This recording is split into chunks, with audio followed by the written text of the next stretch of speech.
रोई रोई बिनाले। ये असमीज फिल्म आज पूरे इंडिया में रिकॉर्ड्स तोड़ रही है क्योंकि जुबिन गार्ग इस फिल्म में लीड एक्टर के तौर पर आए हैं और साथ में लाए हैं बहुत सारा म्यूजिक। अगर आप सब टाइटल पढ़कर सिनेमा देख सकते हैं तो ज़रूर जाइए थिएटर, क्योंकि इस फिल्म की हिंदी डबिंग नहीं हुई है। शायद ये एक रेस्पेक्ट है जुबिन गार्ग की ओरिजिनल वॉइस के लिए। ये फिल्म एक feel good old style romantic cinema है जिसमें ढेर सारे इमोशंस है, बहुत सारा म्यूजिक है और जुबिन गार्ग का पब्लिक से गहरा कनेक्शन हर सीन में महसूस होता है।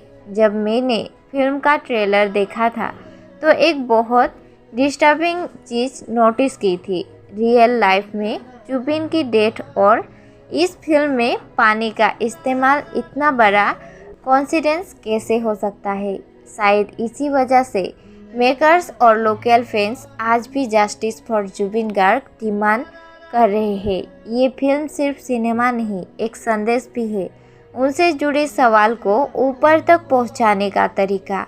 रोई रोई बिनाले की कहानी है एक ब्लाइंड म्यूजिशियन की जिसकी आंखें दुनिया की नफरत ने छीन ली। फिर उसकी ज़िंदगी में म्यूजिक आया जिसने उसे वो दिखाया जो लाखों वाले लोग भी नहीं देख पाते।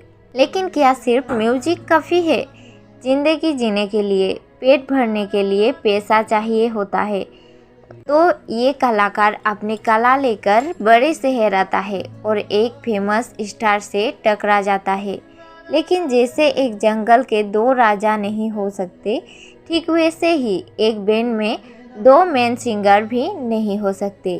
क्या फिर से नफरत आएगी बीच में, दोस्ती टूट जाएगी? फिर कहानी में आता है एक नया किरदार जो अपने हीरो को आंखों से नहीं दिल से देखता है। वो चाहती है उसे सिर्फ सुनना महसूस करना, क्योंकि लव एट फर्स्ट साइट नहीं, ये यहाँ लव फॉर लाइफ है। अब कहानी कैसे आगे बढ़ती है?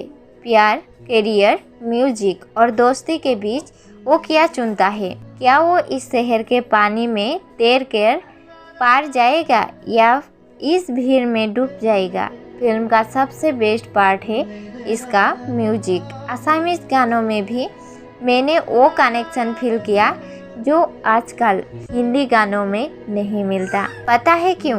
क्योंकि भाषा नहीं, इमोशंस हिट कर रहे थे। डायलॉग्स फिल्म के थे पर ऐसा लगा जुबिन खुद अपने लाइफ लोगों के सामने रख रहे हैं। इतना रियल, इतना प्योर था सब कुछ। उन्होंने एक ब्लाइंड कैरेक्टर को इतना कॉन्फिडेंस के साथ निभाया है कि देखकर मज़ा आ गया। हर सीन अनफिल्टर्ड और नेचुरल लगा। 2 घंटे में ढेर सारे इमोशंस दिखाए गए और सच कहूँ इससे बेहतर फेयरवेल गिफ्ट किसी आर्टिस्ट को नहीं मिल सकता। रोई रोई बिनाले सिर्फ एक फिल्म नहीं है, ये एक टाइम मशीन है जिससे हम अपने फेवरेट स्टार को फिर से लाइव महसूस कर सकते हैं, वो भी ऐसे किरदार में जहाँ वो खुद एक म्यूजिशियन है।